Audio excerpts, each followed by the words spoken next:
안녕하십니까. 오늘도 재미난 얘기 하나 들려드리겠습니다.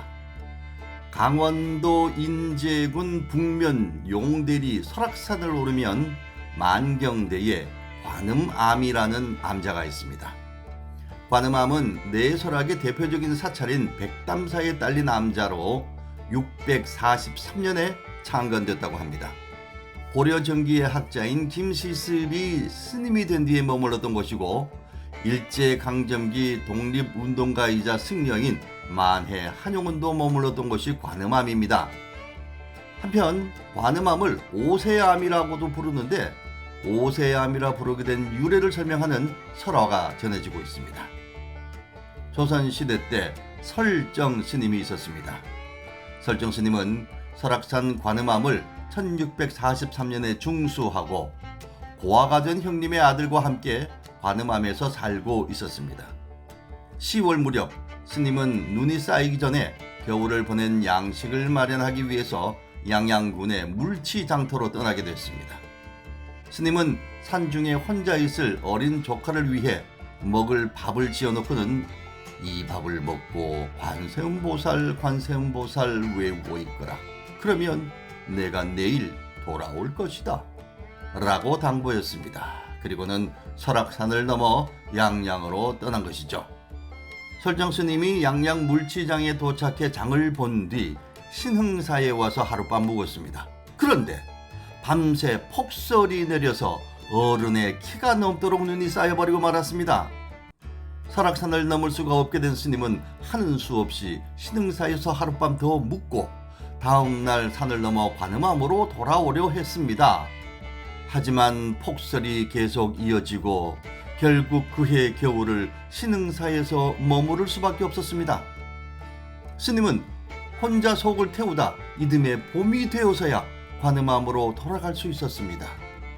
관음암으로 돌아오면서도 어린 조카는 이미 죽었을 것이라고 생각했습니다. 그런데 관음암에 도착할 무렵 법당 안에서 목탁 소리가 들려왔습니다. 스님은 달려서 법당의 문을 열어봤습니다. 법당 안에는 죽은 줄만 알았던 조카가 목탁을 치면서 관세음보살을 부르고 있었습니다. 목탁을 치고 있는 조카를 본 스님은 놀라서 어떻게 된 일이냐? 라고 물었습니다.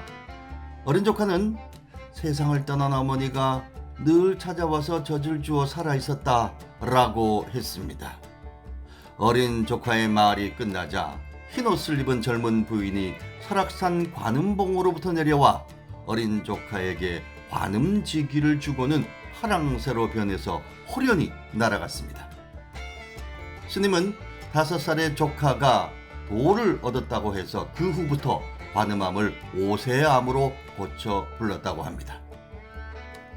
오세암설화는요, 주인공인 어린아이의 순수성이 돋보이는 얘기지요. 특히 감동적인 서사성어로 인해서 동화, 애니메이션, 영화, 뮤지컬 등으로 창작됐습니다. 5살 된 아이가 홀로 암자에 남아있다가 폭설 속에서 관음보살의 보살핌을 받아 목숨을 구했습니다. 그리고 득도해 그 암자를 오세암이라 부르게 됐다는 겁니다. 어린아이는 폭설로 세상과 고립될 생사를 넘나드는 극한의 상황에서 관음보살의 보살핌을 받습니다. 눈은 아이에게 고립과 시련을 주는 동시에 아이가 관음보살의 현신을 직접 만날 수 있는 진실되고 거짓 없는 순수성을 상징합니다. 그리고 어린아이가 지니는 환경적 결핍은 자신을 봐준 설정 스님과 관음보살의 사랑으로 충족된다고 하는군요. 감동적인 설화 한 편 들려드렸습니다.